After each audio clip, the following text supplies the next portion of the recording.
Erev Tov, bonsoir à toutes et à tous. On est très heureux de se retrouver avec Ariel Assaf, guide en Israël et qui fait souvent des tioulim avec Midreshet Yehuda. D'ailleurs, il en a fait un cette semaine. Et aujourd'hui, à la découverte de l'hôtel de Yoshua au mont Ebal, c'est le sujet de cet exposé. Merci Ariel et à toi la parole. Bien, alors bonsoir tout le monde. J'espère que la qualité s'améliore. On fait ce qu'on peut faire. Voilà. Bien, alors j'avais prévu de parler de la découverte de l'hôtel de Yoshua au mont Ebal avant Hanouka, puisqu'on va sur Hanouka. Je dis, bon, c'est l'histoire du Mizbeach. Hanouka Tamizbeach, Azegmor, Beshir Mizmor, Hanouka Tamizbeach. Et en plus, actuellement, le problème de l'hôtel du mont Ebal défraye la chronique. On en a parlé même à la Knesset, puisqu'actuellement, on a un problème avec les Arabes qui sont en train de s'approprier des sites archéologiques juifs. Donc, on veut parler du Mizbeach, de l'hôtel du mont Ebal. On va essayer de voir ce qui a été découvert. Pardon. Et est-ce que ça correspond à ce qu'on devait trouver là-bas? Alors, je commence. J'espère que ça fonctionne chez vous. L'archéologie biblique, c'est un domaine de l'archéologie où depuis le 19e siècle, les chercheurs essayent de prouver que la Bible a dit vrai, que c'est authentique. Donc, beaucoup de missions sont venues en Israël chercher. Et comme le Tanakh nous parle d'un hôtel que Yeshua a construit sur le mont Ebal près de Shrem, alors les archéologues sont venus. Le premier qui arrive, c'est Charles Wilson, qui arrive en 1868. Ne regardez pas la photo à gauche, ça c'est un croquis qu'il a fait du mont du Temple. Mais il vient chercher au mont Ebal l'hôtel de Yehoshua. Après lui, il va arriver Victor Guérin, qui lui est français, qui arrive en 1870. Et vous voyez à gauche son livre La Terre Sainte, Liban, Phénicie, Palestine occidentale, méridionale, Petra, Sinaï, Égypte. Lui aussi vient chercher l'hôtel de Josué au mont Ebal. 2 ans après lui, arrive de nouveau un Anglais, Claude Régnier-Kander, qui écrit un livre, Tent Work in Palestine.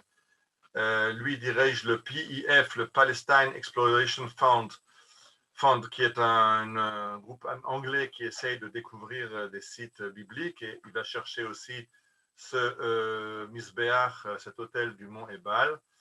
Après lui arrive un Français, ça c'est déjà 50 ans plus tard, Tonneau. Je n'ai pas de photo de Tonneau, je n'ai pas réussi à en trouver.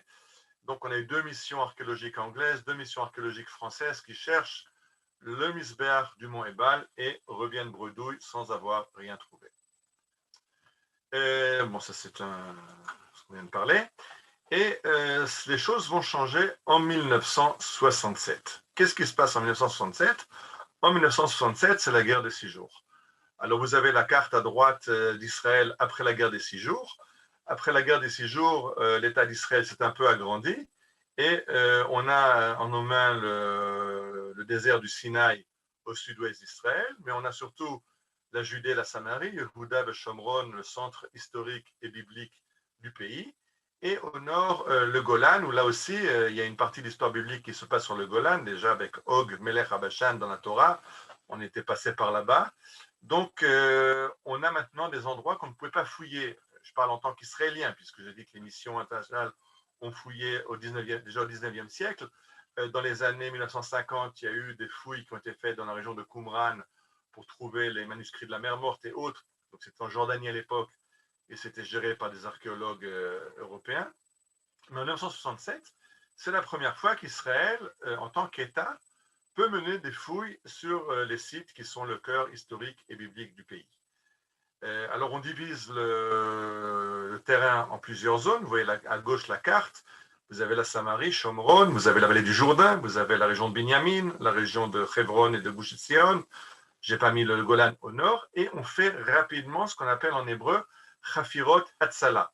Seker Hatzala, c'est-à-dire que, je rappelle qu'en 1967, après la guerre des 6 jours, l'opinion est qu'on va restituer ces parcelles de terrain conquis aux Jordaniens et aux Syriens, on va leur restituer contre des accords de paix. Et donc, les archéologues veulent rapidement essayer de voir ce qu'on peut trouver sur ces terrains qui sont à nous historiquement, bibliquement. Et vous voyez dans la photo un jeune homme qui s'appelle Adam Zertal, vous le voyez avec ses parents et son fils. Il est membre du kibbutz de En Shemer. Et Adam Zertal est appelé par un ami archéologue, viens nous aider, on fait maintenant un survol archéologique. La différence en hébreu entre un seker et des chafirot, c'est des fouilles. Et une fois qu'on a identifié un site, alors on creuse en profondeur, on essaie d'avoir les détails de ce qu'on a trouvé. Un seker, c'est un survol, ça s'appelle en français une prospection pédestre, c'est qu'on marche sur le terrain, on regarde, on essaie de voir des tessons d'argile, des murs, essaie de comprendre, mais sans approfondir, sans faire des fouilles. Et donc on fait rapidement un survol pédestre en ayant peur que la politique nous empêche de le faire. Mais depuis 1967, on a pu faire même des fouilles. En tout cas, Adam Zertal, qui est membre du kibbutz, se joint à cette mission archéologique. Lui-même n'est pas archéologue, il s'occupe de différents postes au kibbutz. Il va même partir après, dans les années 70, il va partir en Afrique au titre de la coopération agricole d'Israël avec les pays africains, entièrement en dehors de l'archéologie. En 1972, il revient en Israël et là, il s'inscrit pour faire des études d'archéologie. Maintenant, l'étincelle a été allumée dans la prospection de 1967 et en 1972, il s'inscrit officiellement pour faire des études d'archéologie. Mais ces études vont vite être interrompues parce que, pardon, je reviens un instant en arrière. Donc j'ai dit dans le survol archéologique, on a cherché un peu les sites qu'on connaissait déjà. Donc par exemple le site de Balata, la Shechem, Sichem de la Bible, c'est le Tel Balata. À droite le tombeau de Joseph qu'on connaissait. Dans la plaine de Haut-Dotan et Mekdotan, on a essayé de retrouver la fameuse citerne où les frères ont jeté Yosef. Et de là, il va être vendu aux Midianites. Donc, on a retrouvé la vallée de Dothan, on a retrouvé une citerne très profonde. Est-ce que c'est la citerne de Yosef ou pas? Je ne sais pas, mais on a fait des recherches.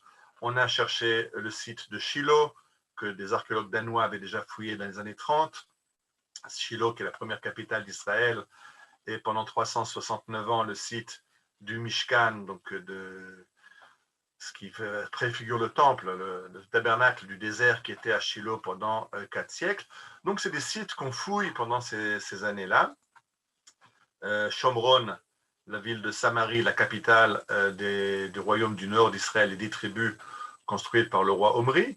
On connaissait déjà à droite, vous voyez, l'allée qui amène à Shomron avec les colonnes. Après, on a aussi fouillé le site en haut. On a trouvé un théâtre, on a retrouvé un temple, entre beaucoup de choses. On a fouillé le mont Grizim, qui est l'endroit important pour les Samaritains. C'est le lieu saint des Samaritains au-dessus de la ville de Sichem qu'on voit juste en dessous. On voit la ville de Shrem, on voit le mont Ebal, le Har Ebal juste en face. Et là, on est sur le mont Grizim, où on a retrouvé ce qui était le lieu saint des Samaritains, qui a été après recouvert par une église byzantine. On voit les vestiges de l'église qui a recouvert le site.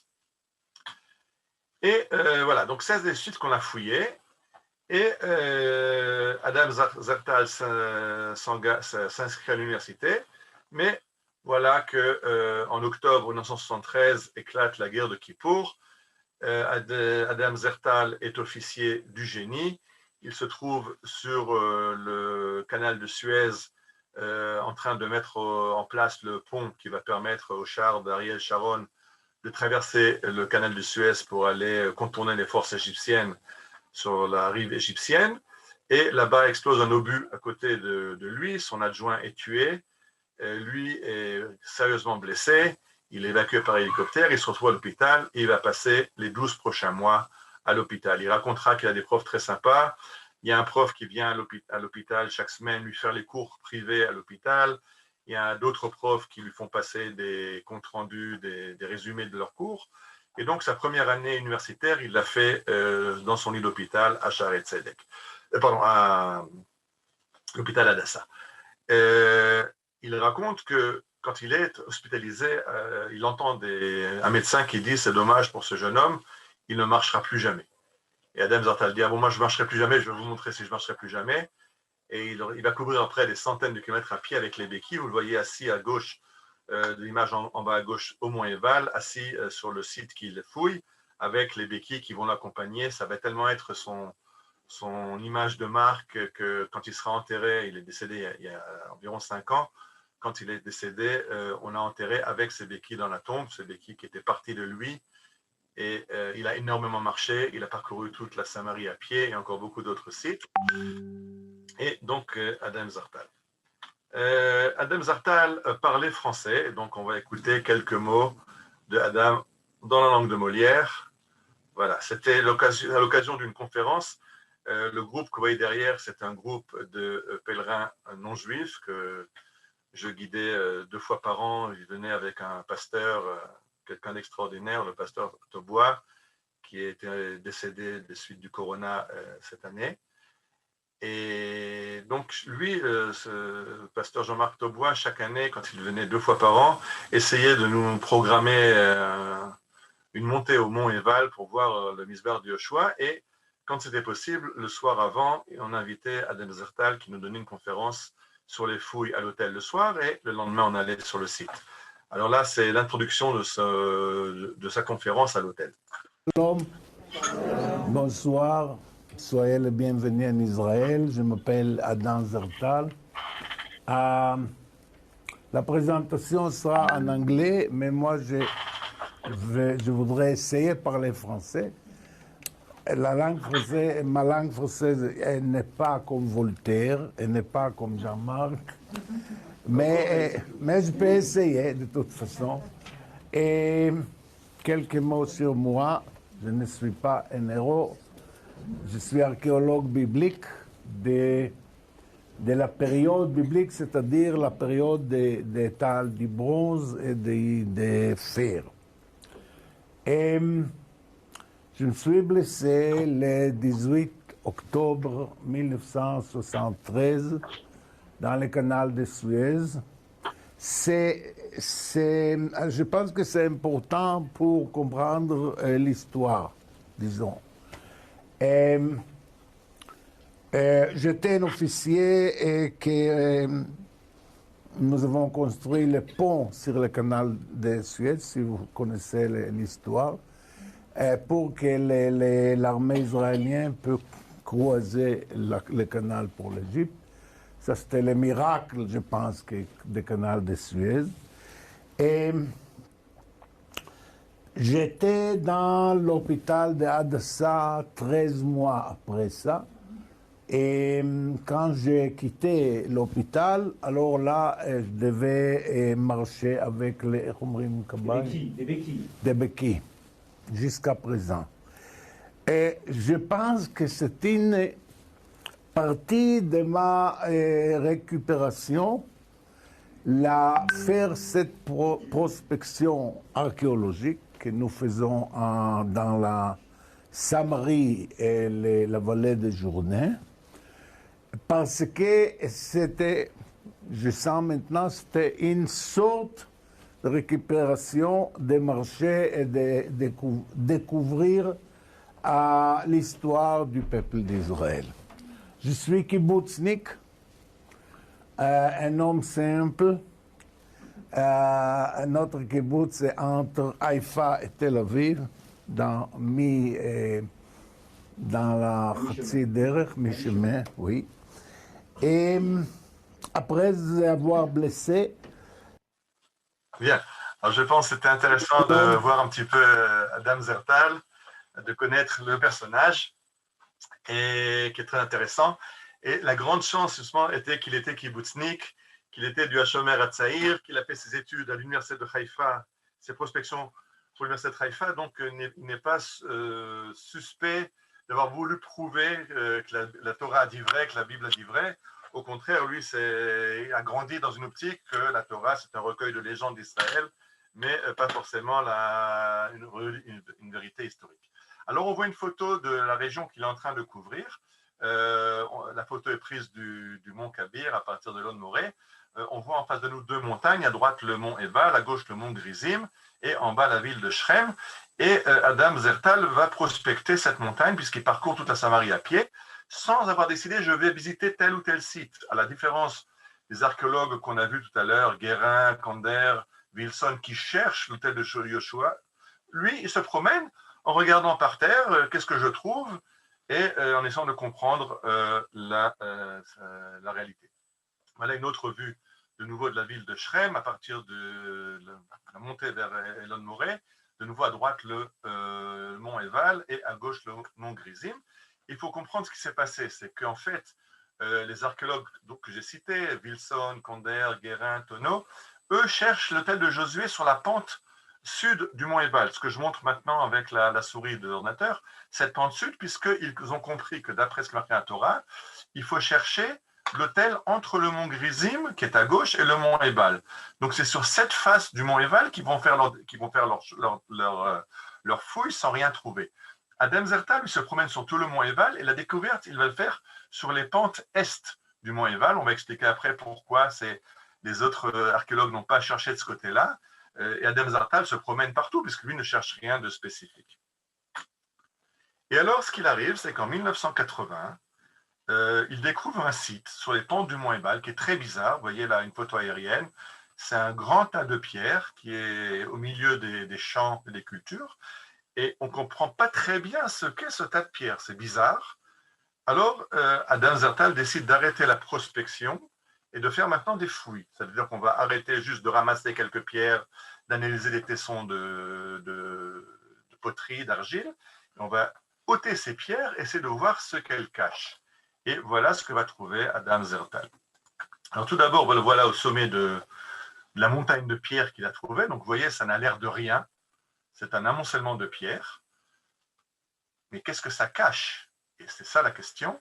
La curiosité va être payante. Parce qu'il va retrouver une structure assez bizarre. Vous en voyez maintenant la photo.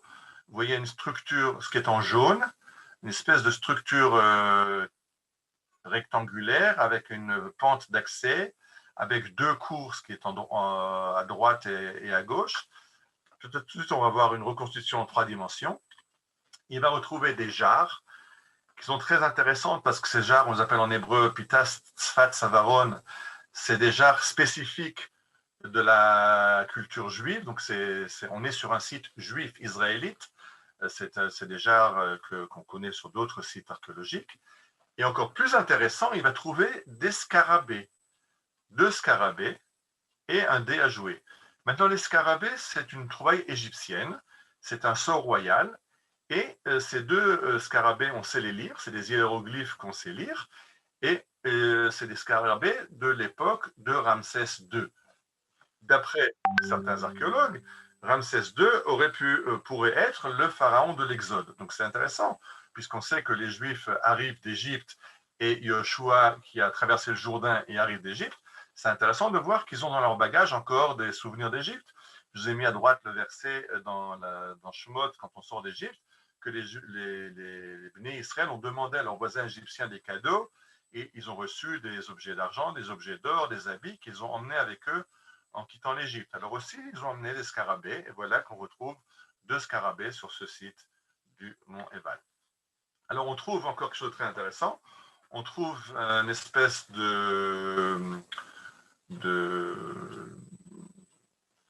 sais pas comment ça s'appelle en français, enfin un objet qui peut servir des offrandes de parfum, et dont la provenance est de l'est du Jourdain. Après les composants, ça vient de l'est du Jourdain. C'est nouveau un indice intéressant, puisque je rappelle que Yoshua arrive de l'est du Jourdain. On a traversé le Jourdain pour venir en Israël. Donc on voit, on est sur un site où on trouve des pièces d'argile, des jarres qui sont israélites, qui sont de l'époque de l'arrivée des tribus d'Israël en Eretz Israël. On voit des antiquités égyptiennes, des antiquités de l'autre côté du Jourdain. Donc, effectivement, c'est les tribus d'Israël qui viennent d'arriver et qui se retrouvent sur le mont Ebal.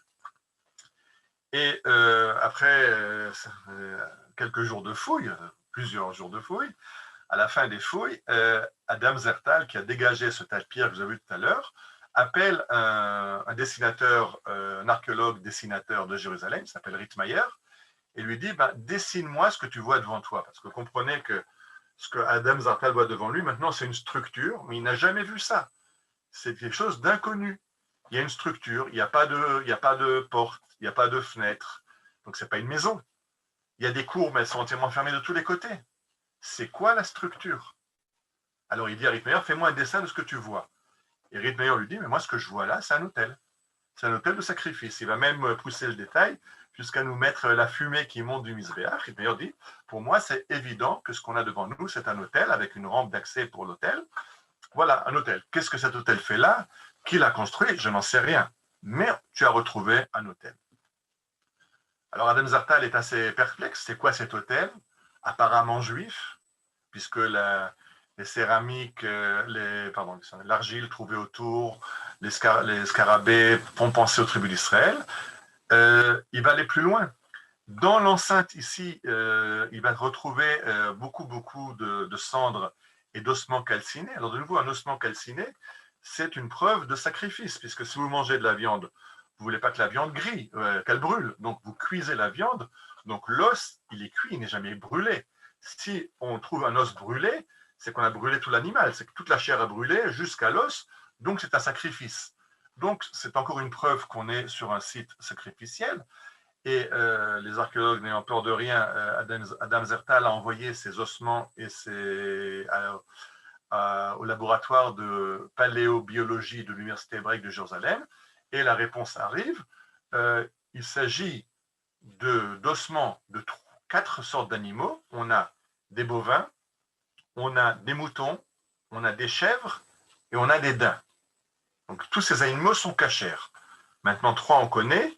Les taureaux, enfin les jeunes taureaux, les jeunes taureaux, les génisses, les jeunes taureaux, les jeunes moutons, les jeunes béliers, c'est cachère, on en fait des sacrifices. Les daims, c'est cachère, on n'en fait pas de sacrifices, mais c'est cachère. Et tous sont jeunes, ils ont moins d'1 an. Donc, encore une fois, on se trouve apparemment sur un lieu de sacrifice juif. Mais qu'est-ce qu'on a trouvé? Est-ce qu'on sait qu'il devait y avoir là-bas un autel de sacrifice juif? Qu'est-ce qu'il fait sur ce mont Ebal? Et alors, une fois qu'on a ce dessin en main, que Adam Zartal a ce dessin, il y a un de ses étudiants qui l'aide dans les fouilles, qui fonce à la bibliothèque, parce que le camp des archéologues était dans le village de Chavé-Shomron. Là-bas, il y a une midrasha, une espèce d'école, et là-bas, ils avaient leur camp pendant l'été, quand la midrasha était vide. C'est là-bas que les archéologues dormaient. Et un de ses étudiants qui a étudié à la yeshiva, qui connaît un petit peu les textes juifs, ce que Adam Zartal connaît beaucoup moins bien, puisque lui a grandi au kibbutz de En-Shemer, kibbutz de Shomer Hatzaïr. Donc la Mishnah, la Gemara, c'est pas tout à fait son truc. Le Tanakh, un petit peu quand même, mais pas la Mishnah et la Gemara. Et cet étudiant fonce à la bibliothèque de la Midrasha et revient avec un exemplaire de la Mishnah dans Masechet Midot, le traité de la Mishnah qui parle du temple et des objets du temple. Et voilà la photo l'image qu'il y a dans la Mishnah. Dans l'exemplaire qu'il ramène, il y a une image pour expliquer de quoi avait l'air l'autel de Jérusalem. Et il dit à Adam, compare. On voit la même structure rectangulaire au sommet où on amène les sacrifices. On voit qu'il y a une structure plus large, un premier étage qu'on appelle le Yesod. Vous le voyez sur l'image ici de Adam Zartal et vous le voyez sur l'image dans la Mishnah. Et on voit qu'il y a une rampe d'accès. Cette rampe d'accès, Adam Zartal l'a trouvée. Et on voit qu'il y a une seconde rampe parallèle qui monte sur le Yesod, sur la partie basse. Et de nouveau, Adam Zartal a retrouvé cette seconde rampe qui amène sur la partie basse. Donc, il n'y a plus aucun doute, on a retrouvé un autel juif de l'époque de Josué. Est-ce qu'on aurait retrouvé l'autel de Josué? À ce moment-là, un autre étudiant donne un coup de fil à un de ses maîtres, le Rav Yoel bin Nun, et lui dit il faut à tout prix que tu viennes sur le site, on a trouvé quelque chose de formidable. Alors, le Rav Yoel bin Nun est un peu plus jeune à l'époque, il arrive sur le site du Mont Ebal. Adam Zartal lui fait une conférence d'1h30 sur les fouilles et ce qu'il a trouvé. Et à la fin de cette 1h30 de conférence, Yoel bin Nun lui dit « Tu m'as convaincu, tu as retrouvé un misbéach. Maintenant, j'ai 3 questions à te poser. Première question, pour autant que je sache, le misbéach, comme il est décrit dans la Torah, il est carré. Or, ton misbéach n'est pas carré, il est rectangulaire. Deuxième problème, le misbéach, dans la Torah, on sait qu'il est orienté d'après les 4 coins cardinaux. on a un côté nord, un côté est, un côté sud, un côté ouest. Or ici, le Misbech, il est tourné, il est en diagonale, il n'est pas dans les directions, dans les points cardinaux. Troisième question, il y a des os de daim qui ne sont pas offerts comme sacrifice. Et quatrième question, on ne voit pas la ville de Shrem d'ici, ni le mont Grizim, alors qu'on devrait les voir puisque le site de cet hôtel devrait être face à la ville de Shrem. Et là, Adam Zarta, elle est géniale parce que c'est rare chez les archéologues. Il va dire, moi, je suis archéologue. Moi, je te montre ce que j'ai trouvé. Les explications, toi, tu es rabbin, tu vas me les fournir. Et au lieu d'être archéologue en disant, moi, je sais tout, je vais t'expliquer pourquoi c'est pas carré, pourquoi c'est pas en fonction des... et sortir des théories fumeuses, il va dire au rabbin, moi, je te montre ce que j'ai trouvé. J'ai trouvé un hôtel. Tu es d'accord avec moi que c'est un hôtel? S'il y a des objections par rapport à ce qu'est un hôtel dans la tradition juive, ben, tu es rabbin, étudie et amène-moi les réponses. Et le rabbinoun va y passer tout l'été et va amener des réponses à ces questions que posait la découverte de Adam Zartal.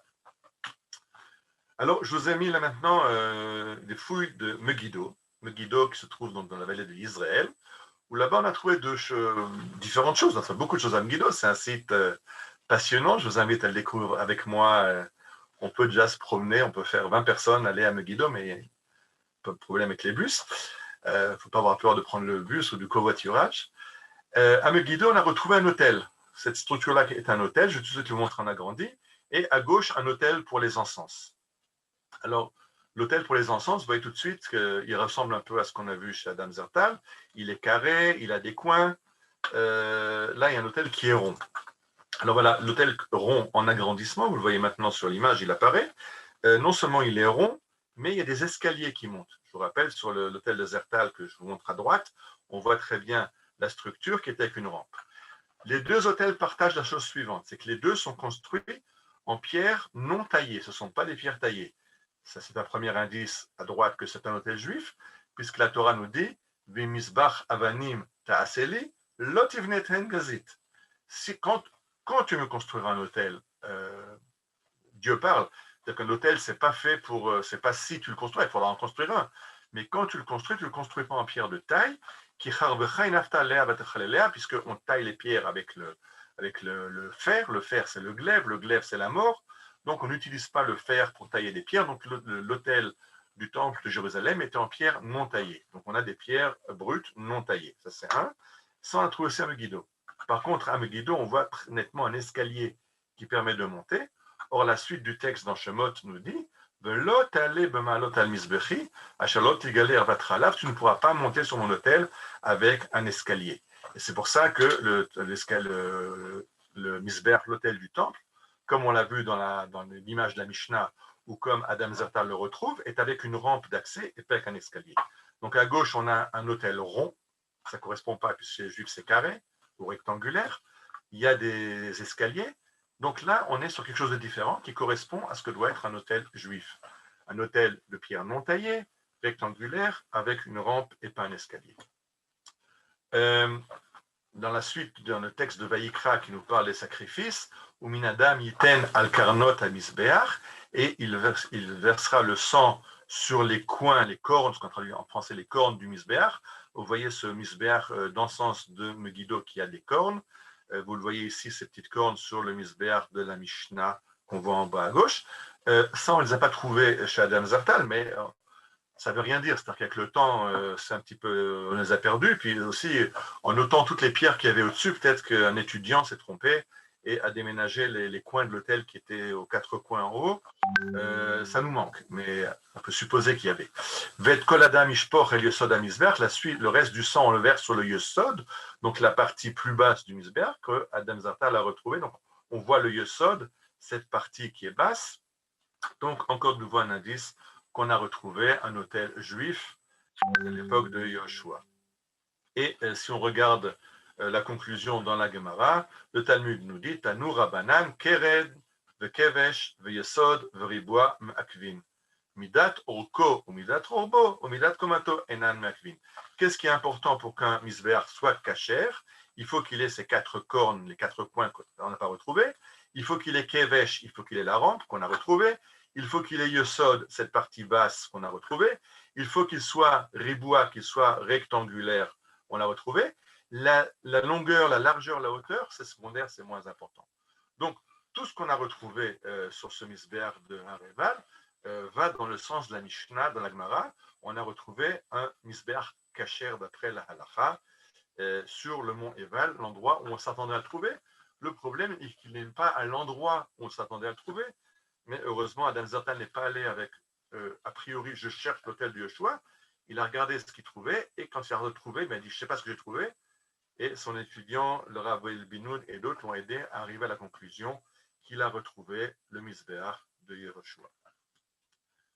Bon, je laisse tomber l'histoire du dain. Le Rav Binoun a écrit un article d'une quarantaine de pages pour expliquer les problèmes de la découverte d'Adam Zertal, et là-bas il explique aussi le dain. Je ne vais pas maintenant, je n'ai pas le temps, dans le temps qui m'est imparti, j'y arriverai pas. J'arrive donc maintenant à essayer de comprendre. Une fois que Adam Zertal a compris qu'il a retrouvé un misbéach, que ce misbéach est daté de l'époque de Yoshua, donc l'arrivée des tribus, à quoi ça correspond dans les textes? Est-ce qu'on devrait s'attendre par les textes de la Torah, du Tanakh, à retrouver ce misbéach? Alors on lit ensemble dans le livre de Devarim. Donc Devarim, le Deutéronome, c'est Moshe qui annonce à Israël ce qui se passera quand Israël rentrera en Eretz Israël. Pardon.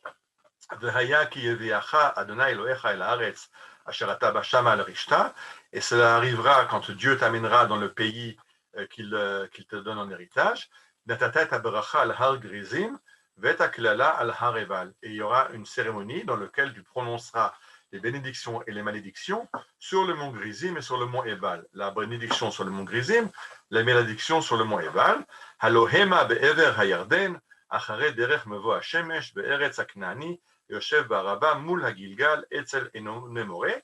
Et ce mont Grizim et ce mont Ebal, la cérémonie de la bénédiction et de la malédiction se trouve de l'autre côté du Jourdain, après la route qui va vers l'ouest, dans le pays du Knaani, qui habite dans la région de Jéricho, de la plaine du Jourdain, en face de Gilgal, et près de Elon Moré. Si vous remarquez une chose, la ville de Shrem n'est pas mentionnée.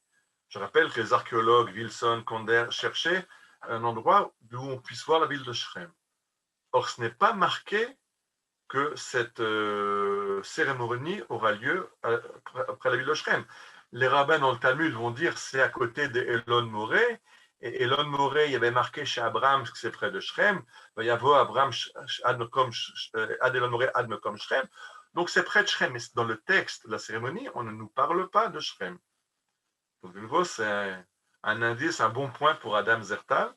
On n'est pas obligé d'être à côté de voir la ville de Shrem. Et la suite du texte, dans le verset 27, nous dit V'haya b'ovrechem et hayarden, et ce sera quand vous traverserez le Jourdain. Takimu et avanim ele asher anochim et tzavetrem hayom behar eval, v'sataotam basir. Vous prendrez les pierres qu'on amène en sortant du Jourdain, vous les amènerez sur le mont Ebal, vous les recouvrirez de chaux, et uvanita sham misbeach l'Adonai Elohecha misbeach avanim lo tanif aleim barzel, et tu construiras là-bas un autel de pierre non taillée. Avanim shlemot tivne tisbach Adonai Elohecha, un autel de pierre complète, de pierre non taillée. Vehalita alav olot, et tu offriras des sacrifices à Dieu, etc. Et tu mangeras et tu te réjouiras. Donc, on a une cérémonie qui se produit sur le mont Eval, sur le mont Grizim, et on a aussi un misbéach, un autel qui doit être construit là-bas. Alors, est-ce que ce misbéach trouvé par Adam Zertal peut être ce misbéach? Peut-être. Continuez dans le livre de Yoshua. Dans le livre de Josué, Az yivne Yoshua misbéach l'Adonai Elohei Israël behar Eval. Alors, Josué construisit un autel dédié au Dieu d'Israël sur le mont Eval. Ka'asher tziva Moshe eved Adonai et bnei Israël ka'katuv b'sefer Torat Moshe. Comme Moïse l'avait ordonné aux enfants d'Israël, comme c'est écrit dans la Torah de Moshe. Donc, on a un témoignage du livre de Josué qu'on a effectivement construit ce misbéach dont Moïse nous a parlé dans le livre de Devarim. Misbéach avanim shlemot, asher lo enif alem barzel, un misbéach de pierre entière qu'on n'avait pas taillé, veisbechu shlamim, et on a offert des sacrifices là-bas.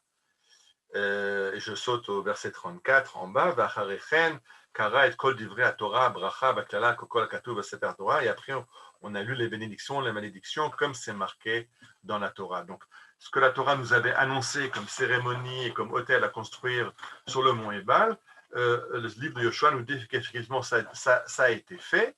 Et apparemment, maintenant, on comprend que c'est ce que Adam Zertal a trouvé. Alors, d'où venait cette erreur? Pourquoi les archéologues ont cherché l'autel sur la pente sud du mont Ebal? Vous voyez la photo du mont Ebal, vous voyez devant vous. Regardez le mont Ebal, on voit les antennes du poste militaire qu'il y a au-dessus. Je montre à peu près l'endroit où on a retrouvé l'autel l'autel de Adam Zartal. Et vous avez la pente sud qui descend vers la ville de Shrem et de l'autre côté le mont Grizim. Et là-bas, les archéologues avaient cherché parce qu'eux avaient compris que ça devait être à côté de Shrem.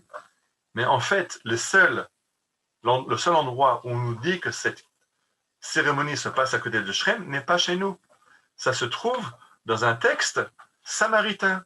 Parce que le mont Grizim est la montagne sainte de gens qu'on appelle les Shomronim, les Samaritains, qui sont les descendants des 10 tribus d'Israël, du nord, donc essentiellement de la tribu de Yosef, Menaché, et eux habitent, eux ont un lieu saint au mont Grizim, et eux, dans leur Torah à eux, ils ont un petit peu corrigé, et ils ont ajouté, dans la Torah j'ai pas retrouvé dans l'internet un chumash samaritain, alors je vous ai ajouté, comme c'est marqué dans le chumash samaritain, il est marqué que dans le livre de Devarim, quand Moïse dit de faire cette cérémonie de la bracha sur le mont Grizim et le mont Ebal, alors il y a marqué chez eux, ceux-là sont à l'ouest du Jourdain, après le chemin qui va vers l'ouest, dans la région du Knaani, en face de Gilgal, à côté d'Elon Moreh, Shrem. Là, c'est marqué Shrem en samaritain. Les Samaritains utilisent l'écriture hébreu ancienne. Et effectivement, dans la Gemara, je vous cite un texte du Talmud de la Maseret Sota, où là-bas, Tanya Amar Rabbi Elazar, Rabbi Yossi, Bidvar ze ziafti sefer kutim, amarti lahem, ziaftem toratrem, velo elitem yatrem klum. Je ne vais pas faire une étude de texte maintenant sur cette Gemara qui est très intéressante aussi, mais Rabbi Elazar, Rabbi Yossi, reproche aux Samaritains, ziaftem toratrem. Vous avez modifié la Torah, vous avez falsifié la Torah, parce que les Samaritains voulant que le culte soit à Grizim, alors ils ont bien mis les points sur les i. Quand Moshe a dit vous ferez la cérémonie sur le mont Ebal et Grizim, les Samaritains ajoutent Ashrem. Quand Dieu donne la Torah sur le mont Sinaï, les 10 commandements, ils ajouteront Ashrem. Ils vont toujours mettre Shrem pour ne pas se tromper. Le lieu saint, ce n'est pas Jérusalem, qu'on va dire la tribu de Yehuda, vont dire les Juifs. Pour nous, le lieu saint, c'est Ashrem. Donc c'est en fait les Samaritains qui ont ajouté ce Shrem que tout le monde cherchait. Et là est maintenant justement la grande découverte d'Adam Zartal, que d'ailleurs le Rav Yoel Binoun va accepter avec, c'est que quand je dis ici qu'il y a 2 montagnes, le mont Eval et le mont Grizim, c'est le mont Grizim, c'est la montagne sainte des Samaritains. C'est les Samaritains qui nous disent le mont Grizim. Madame Zartal dit pas du tout. Le mont Grizim de la Torah, c'est le mont Kabir, le Jebel Kabir, d'où est prise la photo. Donc la photo que je vous montre maintenant, que vous voyez de pas avouer, elle est prise du mont Kabir, Har Kabir, et dit Adam Zartal, ça c'est le mont Grizim de la Torah, et effectivement le Misber, donc retrouvé par Adam Zartal, se trouve entre le mont Eval et le mont Grizim. Mais le mont Grizim de la Torah, pas le mont Grizim que les Samaritains nous ont inventé. Et quand aujourd'hui on parle de Har Grizim, on reprend une tradition samaritaine, mais qui n'est pas la tradition hébraïque ancienne. Et si on va vers la tradition hébraïque ancienne, alors effectivement, le Misber se trouve entre le mont Grizim et le mont Eval. Alors, une fois que Adam Zartal a fait cette découverte importante, une fois qu'on a compris qu'on a un Misber, une fois qu'on a prouvé que c'est un Misber israélite, et donc, dit Adam Zartal, si je trouve un Misber israélite de l'époque de Josué, ben c'est le Misber de Josué. Si c'est jaune, que ça a les pieds palmés, que ça a des plumes, ça fait quoi, c'est un canard. Si vous pensez que ce n'est pas un canard, ben dites-moi, vous, ce que vous pensez ce que c'est. Et moi, pour l'instant, je donne une explication qui est logique. Si on est sur le mont Eval, on trouve un Misber de l'époque de Josué, on a retrouvé le Misber de Josué. Adam Zartal est très... le mot que je cherche, Bon, je trouve pas le mot. Tamim, quelqu'un veut m'aider. Il est Tamim. Il va déchaîner une campagne contre lui. Tout le monde va lui tomber dessus à bras raccourcis. À commencer par les archéologues. Pourquoi les archéologues vont lui tomber dessus? Alors, vous voyez à gauche, j'ai traduit, j'ai copié ça du livre d'Adam Zartal qui est traduit en français. Le professeur Aaron Kempinski voit plutôt dans cette structure une ferme avec sa tour de garde. Ça ne peut pas être un hôtel. Pourquoi ça ne peut pas être un hôtel? Pour raison très simple. Les archéologues israéliens, surtout à Haïfa, Tel Aviv, vont dans l'optique de la critique biblique. Or, pour la critique biblique de Wellhausen, qui commence en Allemagne il y a un siècle et demi, le livre du Deutéronome, de Varim et le livre de Josué ont été écrits à l'époque du roi Yoshiaou, 6 siècles plus tard. Donc ce n'est qu'un recueil de légendes qui nous raconte, qui réinvente l'arrivée des tribus d'Israël. Ça ne s'est jamais produit comme ça. Ce n'est qu'un recueil de légendes. Donc on ne peut pas trouver le Misbéach de Yoshua, puisque l'histoire de Yoshua n'a jamais existé. C'est pour ça que les archéologues israéliens ne sont jamais allés chercher l'autel de Yoshua. Ceux qui l'ont cherché, c'était des Wilson, des Condère, des Tonneau, des Guérin, qui étaient des chrétiens, qui voulaient trouver ce que la Bible a dit vrai. Pour des archéologues israéliens convaincus que la Bible a dit faux, il n'y avait rien à chercher. Chercher le Misbéach de Yoshua, c'est comme chercher l'astéroïde du Petit Prince. On peut toujours le chercher. Il n'y a pas de Petit Prince, c'est une invention littéraire de Saint-Exupéry. Donc, ce n'est pas la peine de chercher de quel astéroïde il vient. Alors, on ne peut pas chercher un hôtel de quelque chose qui n'a pas eu lieu. Alors, du coup, tout le monde académique lui est tombé dessus à bras raccourcis. Ça ne peut pas être, c'est une tour de garde, ça peut être n'importe quoi, ça peut être tout.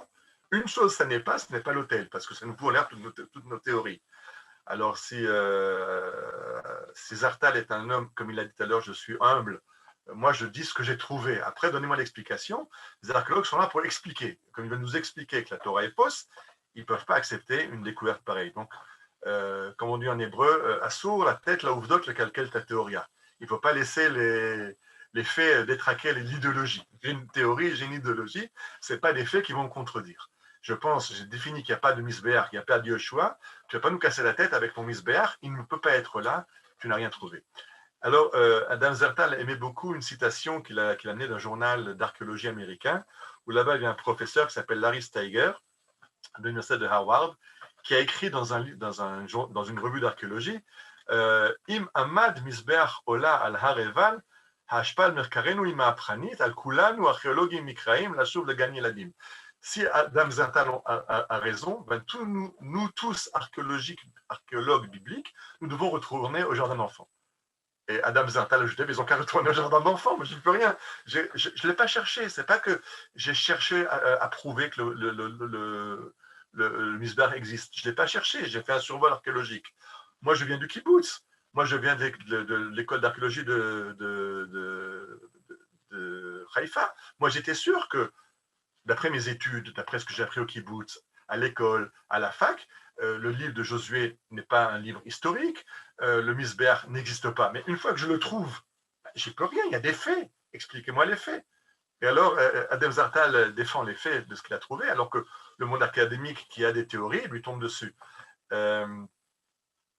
Et ça, c'est la grande chance, j'ai dit, d'avoir un chercheur qui vient du kibbutz et qui n'est pas religieux. On ne peut pas le soupçonner d'avoir voulu tourner les choses en sa faveur, forcer les découvertes en arrondissant un peu les angles pour prouver que la toile est au Misbéach.